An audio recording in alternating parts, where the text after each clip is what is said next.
क्रिया। धातु के मूल रूप को क्रिया कहते हैं। धातु के मूल रूप को क्रिया कहते हैं।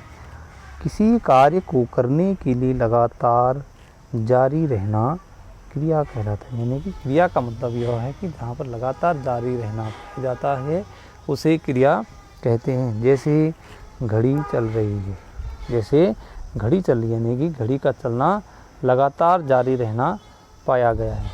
घड़ी का चलना लगातार जारी रहना पाया गया है। क्रिया के मुख्य रूप से दो भेद होते हैं। क्रिया के दो भेद होते हैं। पहला अकर्मक क्रिया, दूसरा सकर्मक क्रिया। अकर्मक और सकर्मक क्रिया। अकर्मक क्रिया का मतलब यह है कि जहाँ पर क्रिया का प्रभाव कर्ता पर पड़ता है। यानी कि क्रिया के दो भेद हैं, अकर्मक और सकर्मक, और 3 प्रकार से कार्य करता है क्रिया। एक कर्ता के साथ, दूसरा कर्म के साथ। यदि क्रिया का प्रभाव कर्ता पर पड़ता है और फल की प्राप्ति नहीं होती है, जहाँ पर क्रिया का प्रभाव कर्ता पर पड़ता है वहाँ अकर्मक क्रिया होती है, फल की प्राप्ति नहीं होती। यानी हमने क्रिया की और हमें फल की प्राप्ति नहीं हुई। क्रिया का प्रभाव किस पर पड़ा? कर्ता पर। यानी कि जो क्रिया कर रहा है उस पर अगर क्रिया का प्रभाव पड़ता है, फल की प्राप्ति नहीं होती है, उसे अकर्मक क्रिया कहते हैं। जैसे शेर दहाड़ रहा है, क्रिया का प्रभाव किस पर पड़ा? शेर पर। किस पर पड़ा है? शेर। तो सिर्फ दहाड़ा, शेर को कोई फल प्राप्त नहीं हुआ। वैसे ही बच्चा रो रहा है, क्रिया का प्रभाव बच्चे पर है और क्रिया कौन सी है? रोने की। यहाँ पर शेर, ये दहाड़ने की क्रिया है और ये रोने की क्रिया, यानी हमें फल नहीं मिल रहा है, अकर्मक क्रिया होगा। जैसे घोड़े हिनहिना रहे हैं। कौन हिनहिना रहा है? घोड़े हिनहिनाने का काम कर रहे हैं। इसी प्रकार के फल की प्राप्ति नहीं है। तो इस प्रकार की अगर क्रिया होती है, फल की प्राप्ति नहीं होती है, तो उसे हम अकर्मक क्रिया कहते हैं। तो ये हमारा उदाहरण था। क्रिया का प्रभाव जहाँ पर कर्ता पर पड़ता है, क्रिया का प्रभाव किस पर पड़ता है? कर्ता पर पड़ता है, उसे अकर्मक क्रिया कहेंगे।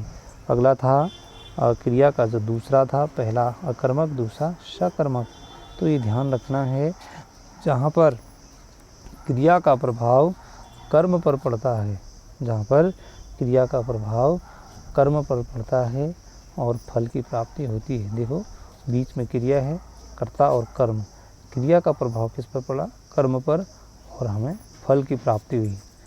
ठीक है।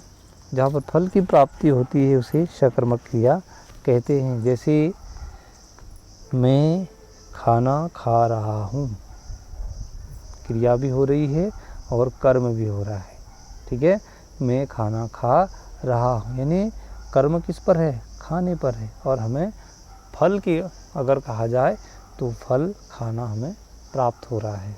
बच्चा दूध पी रहा है, बच्चे को क्या प्राप्त हो रहा है? दूध, और बहुत सफाई कर रहा है, यानी फल क्या प्राप्त हुआ? साफ स्थान साफ हो गया। तो कुल मिलाकर के बात यह हुई, जहाँ पर हमको फल की प्राप्ति होती है वह सकर्मक क्रिया है, और जहाँ पर फल की प्राप्ति नहीं होती है वह अकर्मक क्रिया है। तो ये था हमारा क्रिया के अन्य भेद हैं। टॉपिक है क्रिया। क्रिया के अन्य भेद: सहायक क्रिया, पूर्वकालिक क्रिया, नाम बोधक क्रिया, द्विकर्मक क्रिया, संयुक्त क्रिया और क्रियार्थक क्रिया। तो ये हमारे क्रिया के अन्य भेद थे। मुख्य भेद अकर्मक, सकर्मक, और जो अन्य भेद हैं सहायक क्रिया, पूर्वकालिक क्रिया, नाम बोधक क्रिया, द्विकर्मक क्रिया, संयुक्त क्रिया और क्रियार्थक क्रिया। तो थोड़ा सा इसको देख लेते हैं। जैसे सहायक क्रिया है, सहायक क्रिया में यह क्रिया मुख्य क्रिया के साथ प्रयुक्त होकर के उसके अर्थ को पूर्ण करने का प्रयास करती है।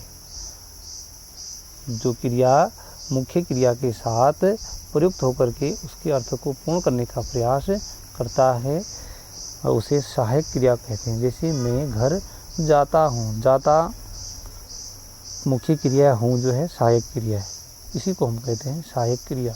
तो इस प्रकार के प्रश्न कभी कभार पूछे जाते हैं, सहायक क्रिया पहचानिए। तो ये है हमारा सहायक क्रिया हूँ। दूसरा, जैसे हमने ये लिखा हम हंस रहे हैं, हंसना पूर्वकालिक क्रिया है, पूर्ण जो कार्य कर रहा है रहे हैं, ठीक है, तो ये हमारा सहायक हो जाएगा रहे हैं। पूर्वकालिक क्रिया, जहाँ पर कर्ता एक क्रिया को पूर्ण करके दूसरी क्रिया को प्रारंभ करना चाहता है, वहाँ पहली वाली क्रिया पूर्वकालिक क्रिया कहलाती है। कौन सी कहलाती है? पूर्णकालिक। एक क्रिया अगर पूरी हो गई, उसके बाद दूसरी क्रिया अगर करना चाहे, उसको कहेंगे हम पूर्णकालिक क्रिया। जैसे वह भोजन करके सो गया, पहली क्रिया करी भोजन पर, दूसरी क्रिया कर रहा है सोने पर। तो ये था हमारा पूर्वकालिक यानी पूर्णकालिक क्रिया। पहली करी, पहली की क्रिया पूर्ण हुई, फिर उसके बाद दूसरी क्रिया चालू होगी। वह रोने के बाद हंसने लगा, वह रोने के बाद हंसने लगा। पहली क्रिया तो रोना थी और दूसरी क्रिया हंसने की थी। तो ये थी हमारी पूर्णकालिक क्रिया। अगला है नाम बोधक क्रिया, जहाँ पर क्रिया संज्ञा विशेषण के साथ जुड़ती है, वह नाम बोधक क्रिया कहलाती है। जहाँ पर क्रिया संज्ञा विशेषण के साथ जुड़ती है, उसे नाम बोधक क्रिया कहते हैं। जैसे संज्ञा है, क्रिया है, और नाम बोधक क्या बनेगा? संज्ञा में लाठी, क्रिया होगी मारना, नाम बोधक बन गया लाठी मारना। रक्त संज्ञा हो गया, खौलना क्रिया हो गई, और नाम बोधक क्रिया होगी रक्त खौलना।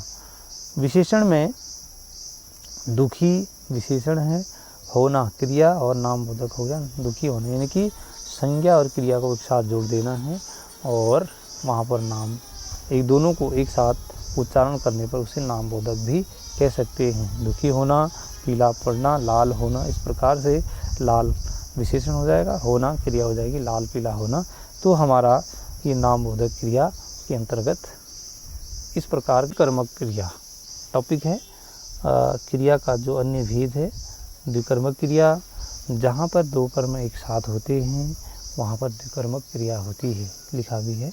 जहाँ पर दो कर्म एक साथ होते हैं वहाँ द्विकर्मक क्रिया होती है। जैसे अजय दूध दूह रहा है, अजय दूध दूह रहा है, यानी जिस जानवर से दूध दूह रहा है, जानवर भी कर्म कर रहा है और जो दूध दूह रहा है वो भी कर्म कर रहा है। कुल मिलाकर के दो कर्म एक साथ हो गए, अजय दूध दूह रहा है।